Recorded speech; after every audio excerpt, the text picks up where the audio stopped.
Mancano 2 minuti al finire della partita.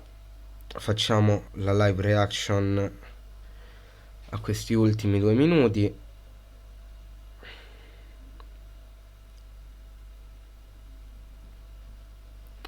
Vittoria per il momento, che dire fondamentale è poco. Però per il momento, perché non è mai detta l'ultima, specialmente con 6 minuti di recupero. Adesso stiamo al 94esimo e 27, col Sassuolo che tenta l'attacco. Poi ci sono alcune cose importanti da dire sulla partita.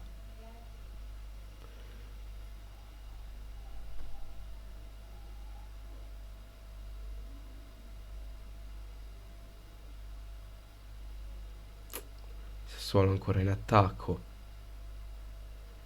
Dai, leviamo sta palla, attenzione. Tiro alto, tiro alto. Manca un minuto. Ci sono un po' di cose da dire su questa partita.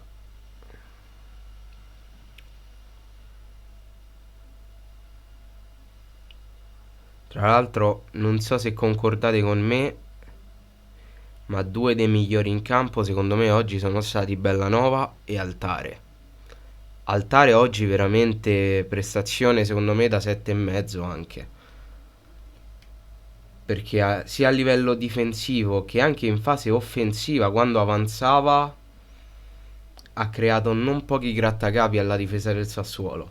Quindi oggi Altare tanta tanta roba.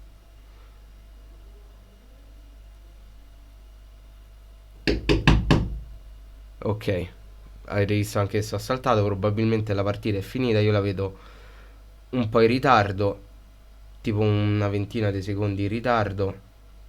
Ok, è finita la partita. Ok, perdonatemi, ma è un'usanza. Ok. Allora, Cagliari che vince, si porta a +6 dal Genoa.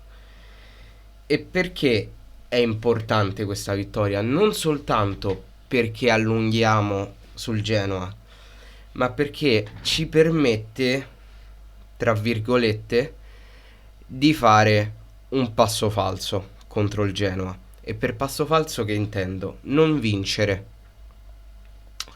Col fatto che abbiamo perso all'andata contro il Genoa, quindi ci ritroviamo potenzialmente un altro scontro diretto a favore, però ritrovarci comunque a +6 ci concede di poter andare a Genoa e tornare anche soltanto con un punto, e questa cosa psicologicamente è molto molto importante, specialmente per quella che è la situazione attuale del Cagliari.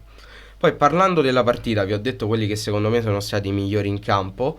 Non comprendo il cambio Pavoletti-Keita. Non comprendo perché sia uscito Keita, anche perché tolte gli ultimi minuti e un tiro di Rog, da quando è uscito Keita il Cagliari in attacco era totalmente assente, quindi faccio molta fatica a comprendere questo cambio.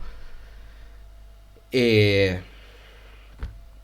sono contento, sono veramente contento, però rimane il fatto che questa è un'annata di merda, ok?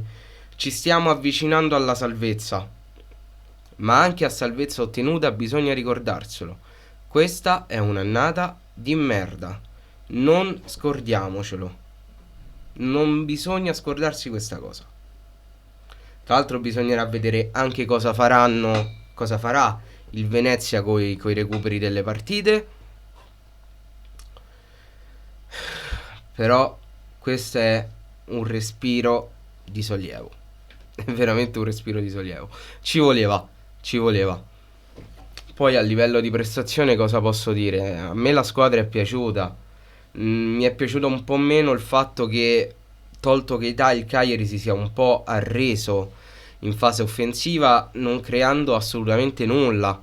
Nemmeno dei cross su Pavoletti, non non ho ben capito appunto il cambio, cosa è entrato a fare, perché non ha fatto nemmeno qualche sponda Pavoletti, se ne ha fatte pochissime, ma io non mi ricordo nemmeno una. Non mi è piaciuto che già a 6 minuti dalla fine, cioè al 90esimo scoccato, il Cagliari cominciasse a perdere tempo. Per carità, lo capisco, lo comprendo, anche se la mia squadra ha un atteggiamento che a me non piace. Però se lo devi fare, incomincia a farlo dopo, non lo fa prima, al 90esimo è veramente brutto. Incomincia a farlo quando mancano 3-2 minuti. In quel frangente non... mi sembra un po' controproducente farlo prima.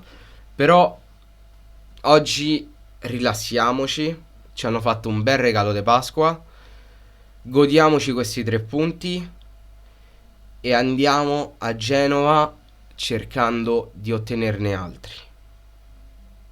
Non dobbiamo pensare che possiamo uscire da lì anche solo con il pareggio, perché tu da Genova devi uscire con i 3 punti. Però bisogna pensare in maniera assolutamente fredda e ragionevole che tornare da Genova semplicemente con un punto potrebbe essere un qualcosa di non così sbagliato, cioè io lo tollererei. Io, poi non so voi. Comunque, questo è il mio pensiero sulla partita. Sono molto curioso di sapere voi cosa ne pensate qua sotto nei commenti. E detto questo, noi ragazzi ci becchiamo in un prossimo video. Bella!